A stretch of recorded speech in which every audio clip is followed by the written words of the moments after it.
But a lot of that came from fatigue. Instead of taking a break, I was kind of working into the next project halfway through one, and then going solo, and I kind of didn't really want to go solo, and, you know, everybody got just exhausted and just had enough, you know, and I'd just keep going, because I thought if I stop, everything will just fall away.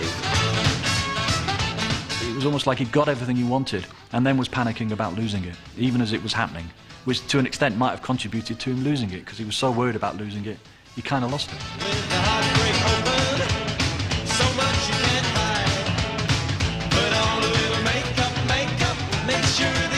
The Ants had split, although Adam still had Marco, and for the moment they still had hits.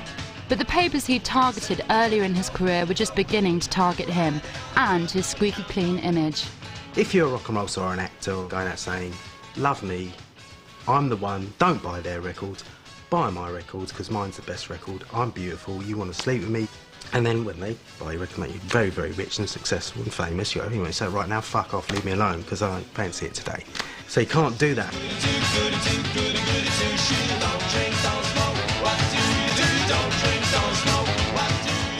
In terms of rock and roll culture, he was a little too clean. He never drank, he never took drugs, he never smoked. If you're prone to mental illness or are worried about it, one of the things you don't want to do is get out of your head all the time. You hang on to normality. The way he made up for not drinking or taking drugs or anything like that was enjoying the company of women, and I think he quite happily did that with abandon. But Adam's attitude to drink went back beyond his first depression to his childhood as Stuart and to his relationship with his father. You know, my dad was an alcoholic, he had very bad problems, he had a very hard life. I suppose, what is it, beer is the saviour of the working classes, and I think I could swim in what he drank, really. Probably that's why Stuart doesn't drink. I think that's probably a reaction. I don't really like to say this, but when he was famous, his father appeared on the scene, having been gone for years. And that didn't make Stuart very happy either. In the mid-80s, the papers finally got their story. I was in rehearsals and I got told, you know, your dad's been arrested for indecent behaviour with a minor, and I was just completely, you know, because I have very strong personal feelings about any kind of child abuse. And my family were hurting really bad. I just took care of them and let it run its course, really. He went to jail, served his time, worked in the library, they let him out. Did it impact? It killed him, though. He died about a year after. Yeah, he got dead. By that time, the hits had dried up. The teenage girls had moved on, and after a brief, dazzling period of success, it looked like Adam would have to reinvent himself yet again. You know, he had 15 hits, #1s in America. Someone as sensitive as Adam, it's the worst thing when you realise your moment's over and you're so young, you know, and you realise how hard it was to achieve it in the first place. You know how hard it's going to be to achieve it again. You know, having that second act, that's going to be really hard. At 32, Adam Ant relocated. After exhausting everyone around him, he had finally exhausted himself. I didn't really know who me was for a while because you're just so hammered. You know, you're just sort of like punch drunk, you know. Once I went over there, bought a little house in Los Feliz and just got down to basics, starting just doing my own shopping, you know, just having a life. It's either a new beginning or the beginning of the end. Adam enrolled in acting school and was soon picking up parts in TV shows and B-movies. Things seemed to be going okay. Make it! Make me proud! But depression was once again stalking him. It would take him back to hospital and to the very brink of suicide. First time I had an inkling that maybe something not quite right was the day that Kurt Cobain died, and I called him up about something, and he said, "Have you heard about Kurt Cobain?" And I said, "Yes, stupid twat." Like, you know, blows his own head off. Idiot. And he said, "No, it takes a lot of guts to do something like that." And I sort of thought, well, I didn't say anything. I said, "Oh, well, maybe." And I put the phone and I thought, what does that mean? That's a really odd thing to say. It will give me the greatest pleasure to kill you. But Adam was already starring in a real-life drama, more scary than any he'd acted in. I was living with my girlfriend at the time, and then this Hispanic girl turned up one day. And she just stood there very seriously and just said, you know, I am the one you love, we are married. This person you're with is, you know, a whore, and, you know, we're devoted, and, you know, there's nothing you can say about it. Adam Ant was one of the first celebrities to be stalked. He'd always asked his fans to love him, but Ruth Marie Torres had a rare psychological disorder. She thought he loved her in return. The person who's suffering from erotomania actually believes that some other famous person is in love with them. They're convinced of this, they know it's true. That little hand gesture when watching them on TV, looking at the newspapers and seeing something he said, that means it's true. I went out one day and I came back and there was something wasn't quite right, and I went into the bedroom and I saw the door was open and it just didn't seem right. I thought, oh, maybe it's the dogs, I don't know. But I went in the kitchen and there was this cake on the kitchen table, and it just said, had a note saying, get the whore out of the house. They'll bombard them with letters, with phone calls, with flowers. They'll try and get them alone. They'll do everything possible. And in a sense, they can behave like jealous lovers. And there's nothing more dangerous than a jealous lover. After a 3-year terror campaign, Ruth Marie Torres was jailed. California would shortly introduce new anti-stalking laws, but for Adam, it was too late.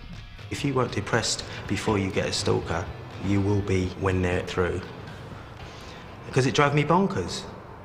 It drove me nuts.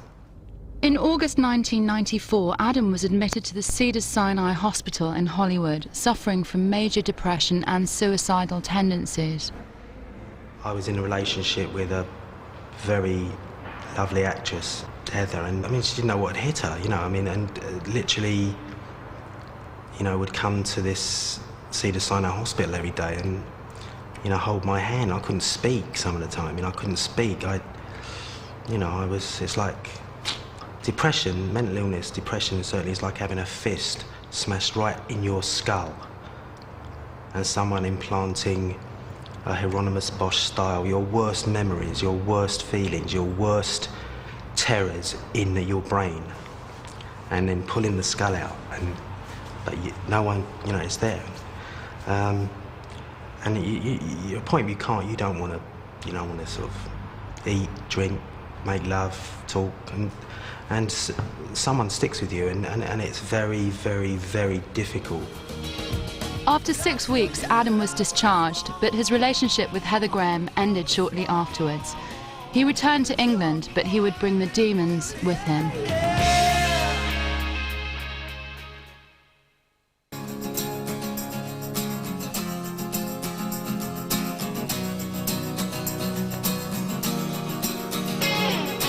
I tell you how much I miss. By the mid-90s, Adam was living back in England. He married again, and though it didn't last, he had a daughter, Lily, who he doted on. But friends noticed a difference in his personality. He was home from America, and he invited my son and me to dinner at the Ivy. And we had a wonderful meal, but he did seem unsettled and tense, and I didn't know why. I knew he'd been ill, but all I could think was afterwards, I wonder what's the matter. We used to go for these famous walks in St James, which would end up at Fortnum Mason's for afternoon tea. Normally we'd have a kind of a fantastic conversation, went to see each other, and we'd sort of look at the kind of various shops and saying, this is where the dandies used to live. This time there was a lot of looking into space. I felt helpless. It just, I'm trying to think of the word, a lost soul. Did I tell you When Adam was again treated for depression, the paper said he couldn't cope without fame. But incredibly, it seemed he was still paying the price for it. I started getting these very strange letters. Then I was just trying to get my daughter to sleep. Ring, ring, ring, ring, ring, ring, ring. Open the door, and there she is, and she just stepped into the doorway and wouldn't go away, just would not go away. She thought I'd planted a chip in her brain and I was sending messages to her through the radio to come and see me and be with me. Adam had to go to court to get rid of this new stalker. By then, he had the chance to appeal to all his old fans by topping the bill on an 80s nostalgia tour. He'd turned down similar proposals in the past. This time, he said yes. It must be awful when you've had ideas in the first place that were slightly kind of uncompromising and about integrity and about being at the cutting edge of something, to realise that your future can only be in exploiting your back catalogue, and that you're going to have to dress up in that silly costume with that silly makeup in a way that was okay when you're in your mid-20s but isn't so okay when you're in your mid-40s. But you kind of know that people will take the piss out of you. Now, Adam, we have a chandelier behind you. No, just stick it up your jacket. I'm not doing it. Stick it up your bum. How tempting. Yeah.